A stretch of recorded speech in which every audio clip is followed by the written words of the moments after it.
Hi, folks. This is Mark by Mark A. Foster, Ph.D., for the Institute for Dialectical Meta-Realism. Let's get rolling.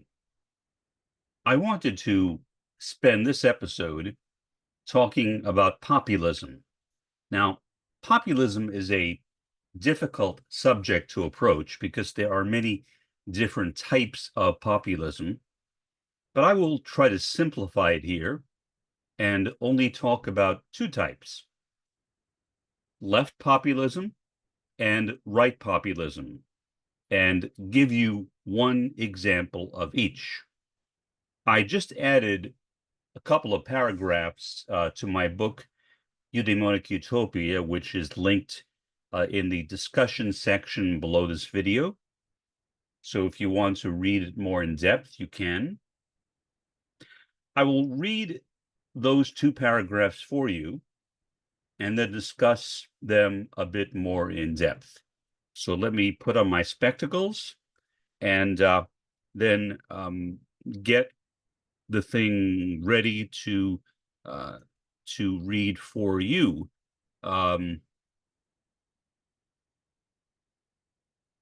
You should see it right now. It is the third paragraph and the fourth paragraph on the screen. In an important aside, the roots of Zionism, which I always put in lowercase, could be traced back to the Protestant Reformation. However, when tackling the sensitive question, is modern Zionism Jewish or Christian, a major factor needs to be considered. Zionism in contemporary Israel is a type of nationalism, or arguably militant nationalism. Zionism is therefore a characteristic of Israel, much as the loathsome belief that the United States is the world's greatest country has long operated as a malignant trait of American nationalism and populism. This idiosyncrasy has been carefully used, particularly during the years which followed World War II, to justify imperialist adventurism and global domination. Precedents certainly do matter. That notwithstanding, when attempting to understand nationalism, any credible scholar must inescapably begin by studying the citizens of a particular nation-state. Israeli Zionism must accordingly always take the priority over Christian Zionism in serious academic discourse. Antecedents and alliances would obviously be conceded. Antecedents and alliances can also wait. As to populism specifically, Donald Trump is a contemporary illustration of a populist. In his right-wing populism, he is driven by the crowds at his political rallies. His self-serving personality exemplifies why I dislike most forms of populism, whether to the right or to the left. The proletariat and the subaltern have been lied to repeatedly. False promises have come by the dozen. U.S. Senator Bernie Sanders, a left-wing populist, twisted revolution into his twice-failed campaign slogan. Brutal honesty, which can elevate class consciousness, is truly consequential, not appealing to the fashionable sentiments of many gullible voters. That notwithstanding, the evils cultivated by Zionist populism have, even till the present day, been discernibly worse for the proletariat and the subaltern than either Trump or Sanders. A precedent, if we might briefly return to that notion for Zionism, was established during the Protestant Reformation. I will end there. If you'd like to read that quote, you can obviously do so, but I will return to the main screen, so you should be able to see me for what it's worth in all my sub glory. The point I was making in those two paragraphs is that the problem with populism is that rather than focusing on truth, rather than focusing on raising consciousness, instead, it attempts to appeal to whatever people want to hear. So, start with Donald Trump. Donald Trump had a rather successful campaign 8 years ago. It won him the presidency. His focus was very much on crowd size. Many people made fun of it, including me. Many people on Saturday Night Live who impersonated Donald Trump focused on his obsession with crowd size. But he had other things that were populist as well, such as, his calls to arrest Hillary Clinton, his terms for various people, his nicknames, offensive nicknames usually, for people he did not like. All of those appealed to his audience and would get laughs and would bring him huge audiences at his rallies. So, what has happened this year in 2024 as Donald Trump runs for the presidency again for the third time? Last time he lost. This time, of course, is uncertain, but he is not doing very well right now in the polls. Right now, it appears that Kamala Harris will win, although there is no way of knowing that. Things can change very quickly in politics, especially during US presidential election years, and so Trump might still be elected president of the US. There is no real way of being sure, but certainly Trump is not doing that well. He appears, at least to me, to be medicated. I don't know whether he is on a sedative or a tranquilizer or antidepressant. I'm not an expert in pharmacology, but he does appear to be out of sorts, like he's tired, maybe bored with his own words. I mean, his audience has obviously gotten increasingly bored. When you look at some of the crowds in his rallies, they are relatively small. And during his rallies, people are getting up and walking out. And so the MAGA movement, while still a real movement, I mean, it exists. There are people who do call themselves MAGA, Make America Great Again, is nowhere near the size that it was 8 years ago or even 4 years ago. Most people who were MAGA enthusiasts have left. Most have left. There are certainly some people who have hanged on to it, or have hung on to it, but for the most part, the movement is in a dying phase. That is what happens to social movements. It is virtually impossible to keep a social movement, any social movement, alive for more than a few years. And that, I think, is what we are seeing with the Make America Great Again movement.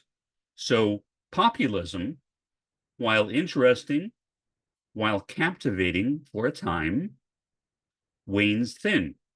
It wears out. People become impatient. They want something new. And it would appear to me that many of the people who did support Trump 8 years ago still like him to a degree, but find him to be boring. They are looking for something new, but that something new has not come along. So what many people have argued, what many people have asserted, is that the people who might otherwise vote for Trump, the people who might even still call themselves MAGA, rather than going and voting for somebody else, even for a third-party candidate, might instead simply stay home. What Trump was hoping for was that by bringing RFK Jr. into his campaign, that he would have a bounce. And so he had this big rally where he introduced RFK Jr. It was at the ends of the week of the Democratic National Convention. But there was no bounce. There was a bounce for Kamala Harris, but there was no bounce for Donald Trump. So I don't know why that is, whether it is because of all the weird things that RFK Jr. has been saying, all the things that he has said that he has done, mostly that he has admitted himself, which I find to be kind of odd. But whatever the reason, RFK Jr. is not getting as much enthusiasm as some people thought that he would. And so Trump himself is disappointed with the lack of enthusiasm at RFK Jr. There was even talk, and I don't know how this would work. I don't know how politics works in terms of presidential elections, whether it would be possible for Trump to dump J.D. Vance and replace him with RFK Jr. But I think that that is not likely to happen, simply because RFK Jr. did not do for Trump what he hoped that RFK Jr. would. And so Donald Trump is in a bit of a dilemma. He has always been a populist, even before he was a politician. I remember him growing up. He lived only 10 blocks away from me in Queens. He was a populist. He knew how to get public attention. He knew how to say the right thing, often the most offensive thing, that would get him media coverage. So populism is something which comes naturally to Donald J. Trump, but it would seem as though his populism is no longer that appealing to the average Republican voter. And so people are looking elsewhere, as I said, but there really is nowhere else to look, it would seem, at least not this year. Maybe in 4 years, possibly, but right now it does not seem as though Trump really has the energy, the enthusiasm, the excitement that he had 8 years ago. I mean, he is an aging man. I feel kind of bad saying that because Donald Trump is only 10 years older than me. So when I say he's an aging man, I realize, gee, in 10 years, I will be that age. And I don't want to be like Trump. I don't want to be that tired, that worn out, but maybe I will. Who knows? Hopefully not. Hopefully I can rise above that, but there's no way of knowing. That's the force of gravity. You get older, and with age comes tiredness, comes exhaustion, comes a lack of energy. And it would appear that is what is happening to Donald Trump. He is not that excited as he was, especially 8 years ago, to be running for president of the United States. He certainly would presumably be wanting to win. But if he does, that enthusiasm is not obvious. When you watch him, you get a sense of boredom. Even I get bored as a sociologist. And I found Trump's rallies, although offensive and often disgusting, to be rather exciting. Because here you had a man who had no real background in politics, really no real backgrounds in business either, a failed businessman, going into politics and becoming the president of the United States with no previous political or military experience. That is very strange. let's switch over to Senator Bernie Sanders, of course, uh, a non Democratic senator, but who works with the Democratic Party because he has to pick some party, and so he picks the Democratic Party, but he is not a Democrat, although when he ran for president, for the nomination for the presidency twice, he was running as a Democrat, but he lost both times. Bernie Sanders, I think, is a very good example of a left-wing populist. Now, let me clarify that term. When I say left-wing populist, I do not mean that he is a leftist, I-S-T. I mean, to use my term, that he is leftish, meaning he is to the left of center. He is a social democrat. He is basically like Franklin Delano Roosevelt with his New Deal. That's pretty much what the positions of Bernie Sanders, I think, can best be compared with. You might argue that his views are somewhat similar to those of many Nordic countries, which includes the Scandinavian countries, as well as Finland, maybe to a degree. But he is definitely not a leftist, meaning he is not a communist and he is not a left anarchist. So neither one. He would not fall under either of those categories. He is, however, a very charismatic individual, much as Trump is a charismatic individual. And I think that is what brought Bernie Sanders front and center twice in presidential campaigns. But his charisma was not sufficient for him to get the nomination for Democratic presidential candidate. I don't think that anybody, even as far left as he is, and he is not really that far left at all, would ever get the nomination for Democratic presidential candidate in the US.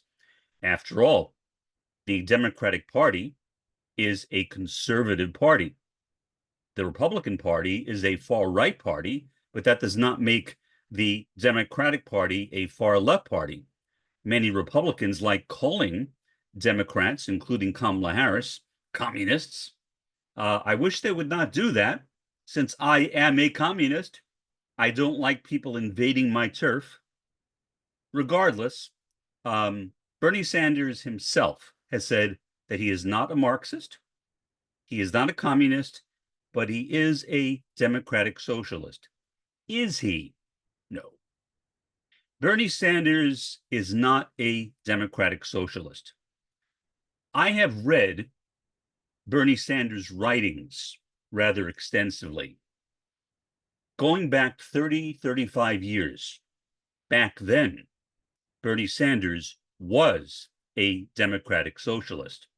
Over the years, as often happens with people, he has become drawn closer into the center. And so he has gone from democratic socialism to social democracy, or what is more often called in the US, progressivism. But he is certainly no longer a democratic socialist. I mean, the guy supports capitalism. The guy supports American imperialism.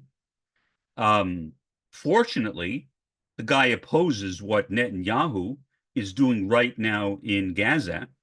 That's one advantage he has, but that's about it. I'm happy he opposes Israel and Israeli policy. I was not convinced that he would do that. And I was actually surprised, but pleased as well that he did oppose the actions of Bibi Netanyahu in Gaza. But still, that does not make Bernie Sanders a leftist.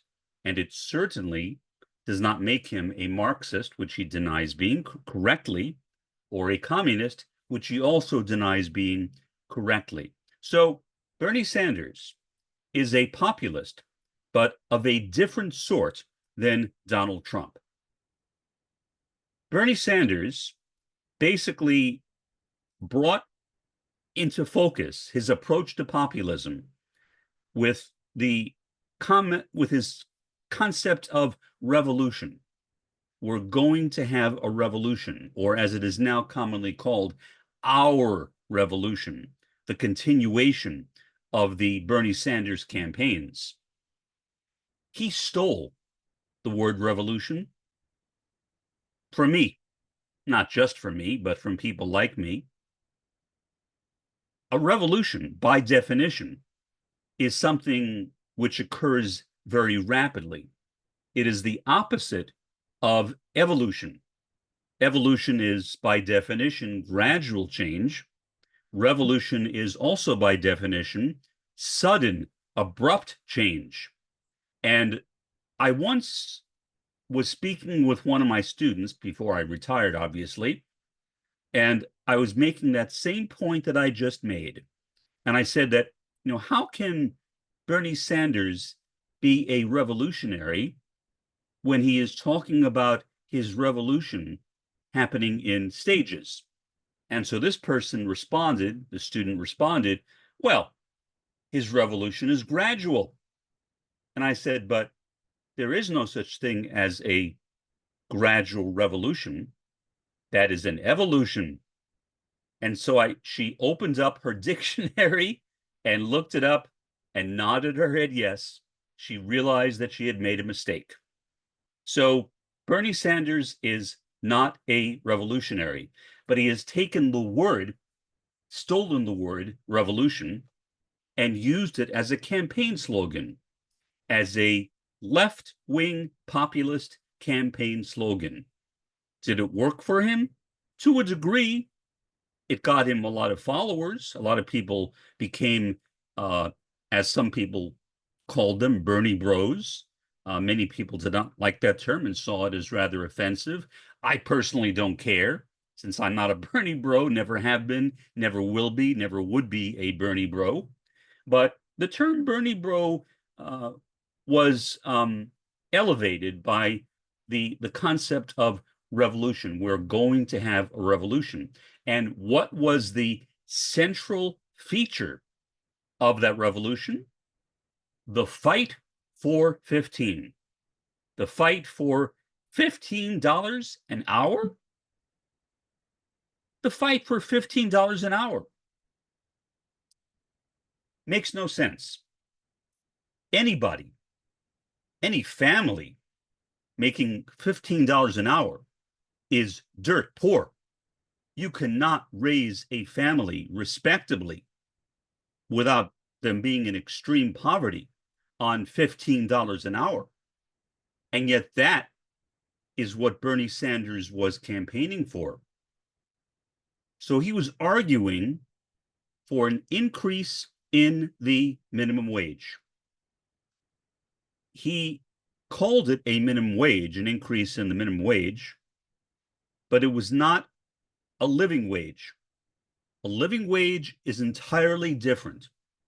A living wage would mean that depending upon how many people are in your family, where in the country you live, you would make a different salary. So, for example, here in the Rio Grande Valley, one of the less expensive places to live, except for medical purposes, presumably salaries and wages would be relatively low. In New York City, the most expensive city to live in the United States, again, presumably, salaries and wages would be somewhat high. So you would have to adjust salaries and wages based upon the size of the family and also based on geography. That would make some sense. And then if you raised the concept of a living wage or living salary high enough, then you could begin talking about something that might approach eventually some kind of democratic socialism, maybe, as long as you also focused on the elimination of the capitalist world system, something which Bernie Sanders has not made a part of his campaigns. So Bernie Sanders, while at one time a democratic socialist, is now very clearly and very plainly a capitalist. He is not a pure capitalist. He is a revisionist capitalist, I guess you could say. I guess you could say he's a Keynesian capitalist, named after John Maynard Keynes, who inspired the New Deal, in a sense, who basically was the British economist who helped to lead the United States out of its depression, along with World War One, World War II, World War II. I'm sorry, World War II, not World War One. So basically, that's Bernie Sanders. He is appealing to popular sentiments. Did it work? Yeah, it worked to a degree. But in doing so, like Trump, he was being dishonest. Trump was being dishonest with his crowd size thing, constantly lying about how many people were in his crowds. He also lied about practically everything else, in the same way Sanders was being dishonest, was lying about having a revolution, when in fact he was not proposing a revolution at all.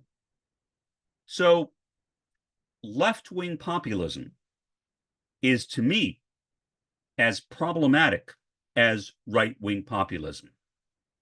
We need not left-wing populism, we need leftism. More specifically, we need Maoism, third worldism.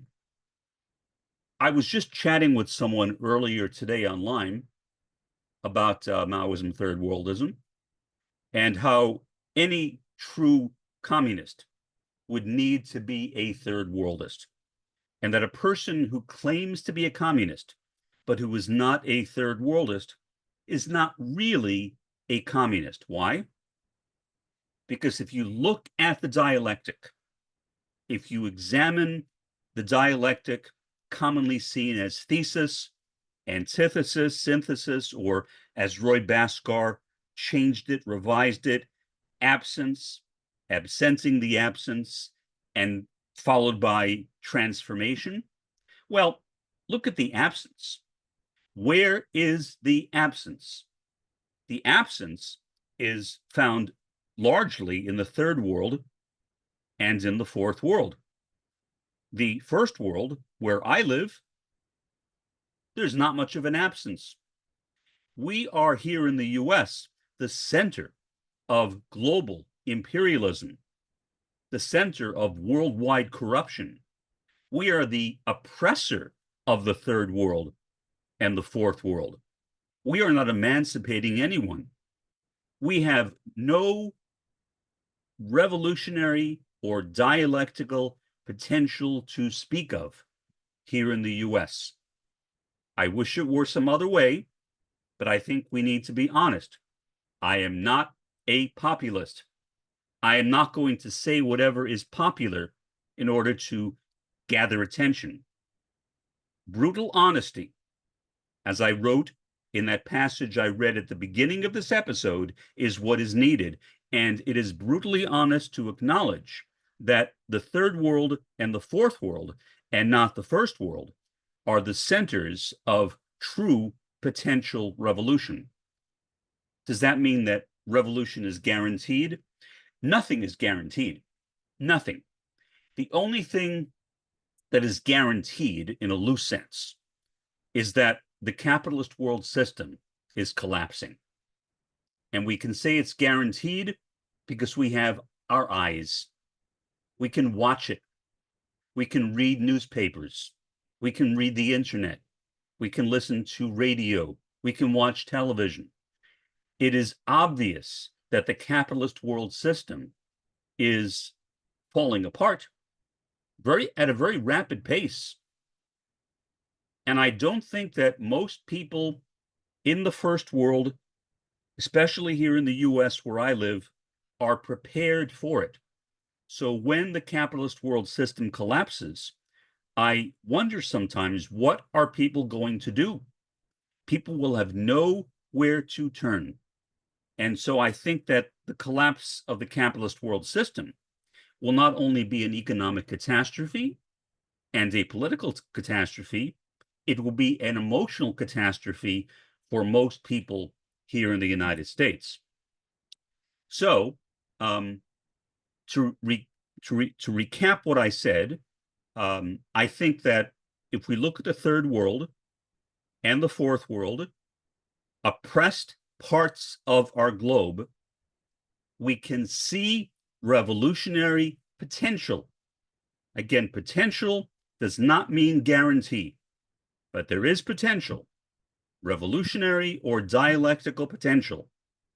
And that is why I devote myself to these podcasts, because I'm trying to engage in, as I've said many times, conscientization, raising the conscience and consciousness of people to an awareness of their true class as members of the proletariat or as members of the subaltern, rejecting the false consciousness which comes from accepting capitalism, which Bernie Sanders has. Bernie Sanders is a false conscious man. Well, not to mention Donald Trump, but that goes without saying with Trump. But Bernie Sanders himself is dominated by false consciousness. So there is no hope, as I see it, in the American system. The American system is on its way out. Not only the American system, but all over the first world, it's on its way out. And I think that we should accept that and instead focus on how can I, as an individual, promote the third world and the fourth world as places of revolution.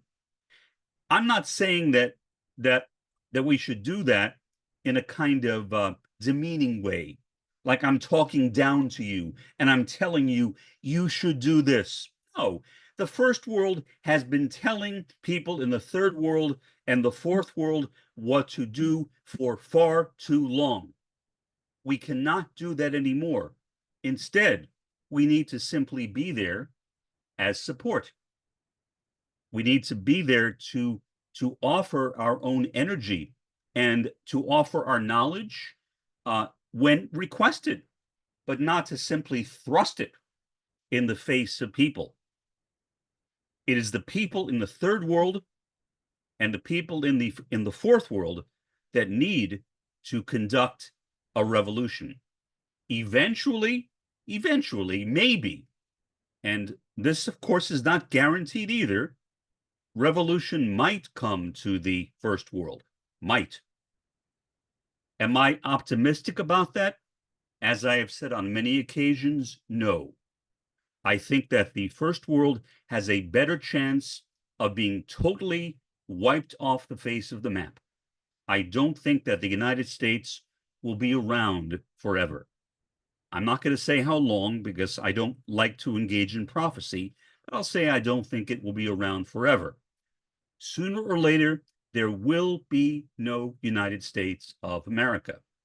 Sooner or later, in my opinion, there will be virtually no people in what is now the United States of America. Same for Canada, same for Europe, same for Australia, same for New Zealand, and so forth. And so the hope that we have right now, in my view, is in the third and fourth world. And that way we can escape the trap of populism, which leads nowhere, and instead focus on true leftism, Marxist communism, third world Marxist communism, Maoism, third worldism, as the genuine path to true emancipation from capitalism and imperialism. For the time being, this has been Mark by Mark A. Foster, Ph.D., for the Institute for Dialectical Meta-Realism. Have a pleasant day and an even better day tomorrow.